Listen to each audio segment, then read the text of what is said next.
Sekarang ya kami lagi mencari lahan marginal di wilayah Batu Layar. Batu Layar. Betul. Jadi gini kondisi di sekitar Batu Layarnya.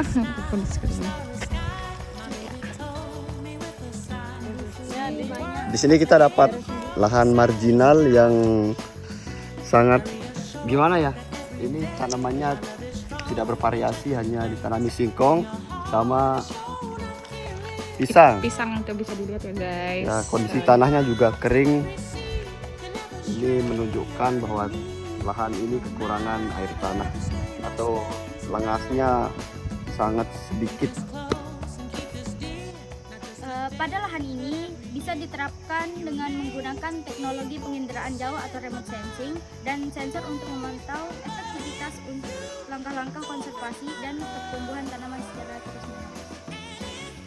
Oke, selanjutnya pengelolaan input yang presisi, irigasi presisi. Berdasarkan data kelemakan tanah, sistem irigasi tetes atau irigasi presisi dapat diterapkan untuk menyalurkan air langsung ke zona perakaran sesuai kebutuhan spesifik, sehingga menghemat air secara signifikan, sumber daya kritis di lahan kering. Dapat dilakukan pemupukan berbasis kebutuhan seperti VRT atau variable rate teknologi, menggunakan data kandungan hara tanah untuk menerapkan pupuk hanya di area yang membutuhkan dalam dosis yang tepat. Hal ini dapat mengurangi limbah pupuk, mencegah pencemaran air tanah, dan memperbaiki kesuburan tanah marginal secara bertahap.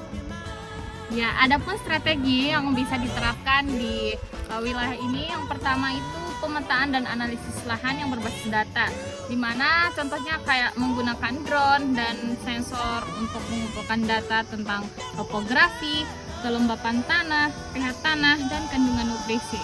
Terus yang kedua ini, data juga dapat membantu mengidentifikasi variasi spasial di dalam lahan marginal tersebut.